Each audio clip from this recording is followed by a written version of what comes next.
আমি আবারও বলছি, আইএসএফ এর হাত থেকে তৃণমূলের নেতারা নিরাপদ আছে এখনো পর্যন্ত, আর থাকবে যতদিন না পর্যন্ত আমি এদেরকে ঘোষণা দিই, তাই না?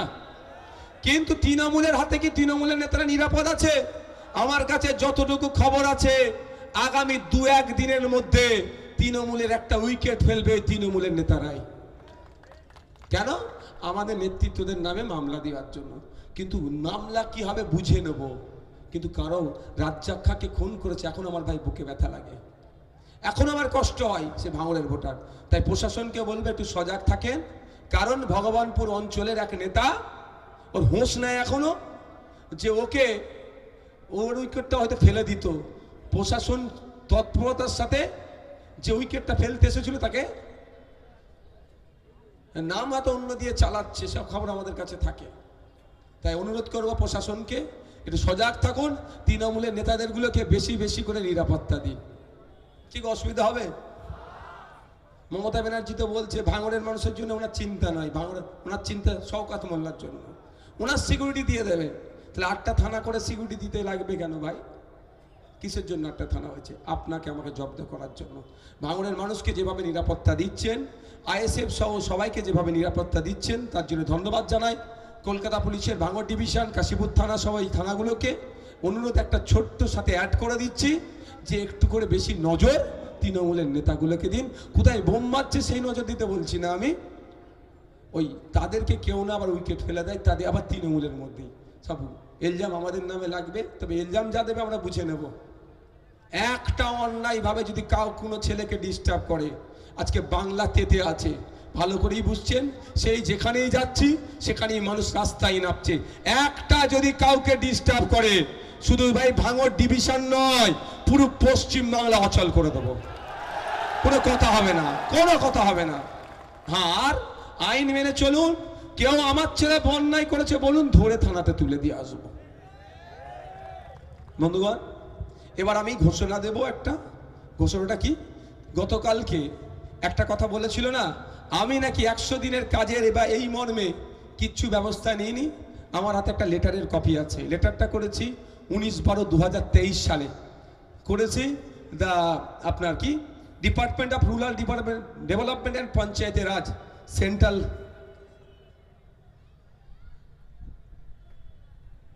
এটা পরে হবে, ঠিক আছে? তো এটা করেছিলাম কাকে?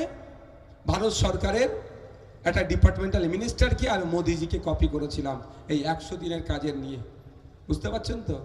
আমি এর আগে একবার কি বলেছিলাম, ভাঙড়ে একটা ইট থেকে একটা লাইট পর্যন্ত যদি পুঁতে ডেভেলপমেন্টের জন্য, ওটা জানবেন প্রথম ক্রেডিট যাচ্ছে ভাঙড়ের মানুষের জন্য, তারপরে নওশাদ সিদ্দিকীর ক্রেডিট বলেছিলাম তো। কারণ এমন কিছু জিনিস তো বলতে বাকি রাখিনি, সব বলে দিয়েছি, যেটাই করবে আমার বলা। ফিতেটা কাটা আমার দরকার ছিল, তার পরিবর্তে ক্যানিং পূর্ব থেকে ফিতে কাটছে, ওতে আমার কিছু অসুবিধা হয় না। যাই দেখছেন এই 2 নম্বর ব্লকের 1 নম্বর ব্লকের সংযোগ স্থাপনকারী ব্রিজটা, চণ্ডীহাটের ব্রিজটা, যা উন্নয়ন দেখছেন, আমি জোর গলায় বলছি, আজ থেকে বলছি না, এটা বিগত 15 থেকে 1 মাস ধরে বলছে কথা। ভাঙড়ে একটা ইট গাঁথা থেকে লাইট সহ যা ডেভেলপমেন্ট দেখছেন, সবটাই সব থেকে প্রথম ক্রেডিট যাদের হবে সেটা ভাঙড়ের ভোটার, যে যাকে যিনারা আমাকে জিতিয়ে বিধানসভার মধ্যে পাঠিয়েছিল, আমি সেখানে আওয়াজ তুলেছিলাম। আর দ্বিতীয় ক্রেডিট আমার, আমি চিৎকার করেছিলাম। ফিতে কাটার দরকার ছিল আমার, তার পরিবর্তে অন্য কেউ ফিতে কাটছে, এতে আমার একটুও রাগ নয়। কারণ ভাঙড়ের মানুষের ডেভেলপ হলেই আমার ডেভেলপ, আমার জয়। আজকে এবার আমি ঘোষণা করি।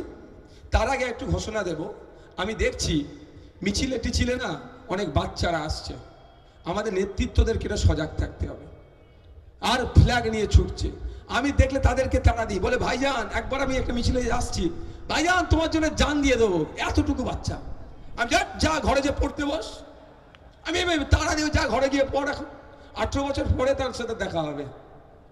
আমি অনুরোধ করছি, বাচ্চা কাচ্চা যারা হয় যতটা পারবেন আটকাবেন, যতটা পারবেন আটকাবেন, তাদের হাতে ফ্ল্যাগ দেবেন না, বোঝানোর চেষ্টা করবেন তোমরা পড়াশোনা করো, পড়াশোনা করো, পড়াশোনা করো। এটা অনুরোধ করছি। আমরা মডেল বানাবো ভাঙড়কে, ভাঙড় পথ দেখাবে বাংলাকে। হ্যাঁ, এটা রাজনৈতিক মঞ্চ থেকে এই বক্তব্যগুলি দিতে হবে, আগে আত্মসমালোচনা করতে হবে, আর নাহলে কি হবে? গতকাল একটা যে উত্তর দিয়ে এসেছি, আমার বাড়ির ছাদে নাকি বোম ছিল, উনি নাকি পুলিশকে আটকেছেন। তাই অন্যায়কে প্রশ্রয় দিচ্ছে, আমরা অন্যায়কে প্রশ্রয় দিই না।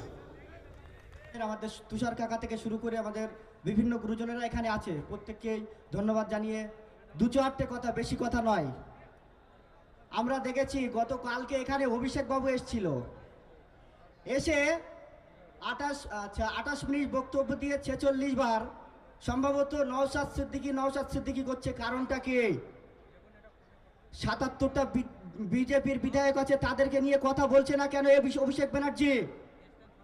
বিজেপি বিধায়ক আছে সেখানে, তাদের কোন রকম করে অবজারভার নেই কেন? আমাদের তো বুঝতে হবে নওশাদ সিদ্দিকীকে কেন হারাতে চাইছে। তাই ভাঙড়বাসী ঐক্যবদ্ধ হয়ে আগামী 4 তারিখ এদেরকে আমাদের দেখিয়ে দিতে হবে। ভাঙড়বাসী কোনো নটোরিয়াস ক্রিমিনালকে দেখতে চায় না, ভাঙড়বাসী কোনো রকম কোনো গুন্ডা শওকত মোল্লাকে দেখতে চায় না। তাই ভাই আমাদের লড়াইটা বুথ ভিত্তিক। আজ থেকে 29 তারিখ রাত পর্যন্ত বুথটাকে কিন্তু আগলে রাখতে হবে। শওকত মোল্লা চাইছে বাইরে থেকে লোকজন এনে বুথে বুথে ঢুকিয়ে সন্ত্রাস সৃষ্টি করাতে চাইছে, কিন্তু আমরা সেটাকে হতে দেব না। আমরা প্রত্যেকটা বুথে রাত জেগে পাহারা দেব, এবং ওই সমস্ত গুন্ডা বাহিনী যদি ঢুকতে চেষ্টা করে আমরা ছেড়ে কথা বলবো না। তাই তো নাকি? দায়িত্ব নিচ্ছেন তো নাকি? 4 তারিখ পর্যন্ত জেগে থাকবো তো নাকি? কোন রকম কোনো ছেড়ে কথা হবে না। যাক, বেশি বক্তব্য নাই, এই বলে আমার বক্তব্য শেষ করছি। ইনকিলাব জিন্দাবাদ, ইন্ডিয়ান সেকুলার ফ্রন্ট জিন্দাবাদ, বিধায়ক নওশাদ সিদ্দিকী ভাইজান জিন্দাবাদ, ভাঙড়বাসী জিন্দাবাদ। অসংখ্য ধন্যবাদ একাজুল মোল্লা মহাশয়। সবাইকে সালাম। আমি তো কোনোদিন মাইক ধরিনি, যাক রিকোয়েস্টে দুটো একটা কথা। আগামী 29শে এপ্রিল আপনারা ঝড় তুলবেন কাল বৈশাখীর মতো, যাতে বোতাম টিপে একদম বোতাম বসে যায় সেইটা দেখবেন।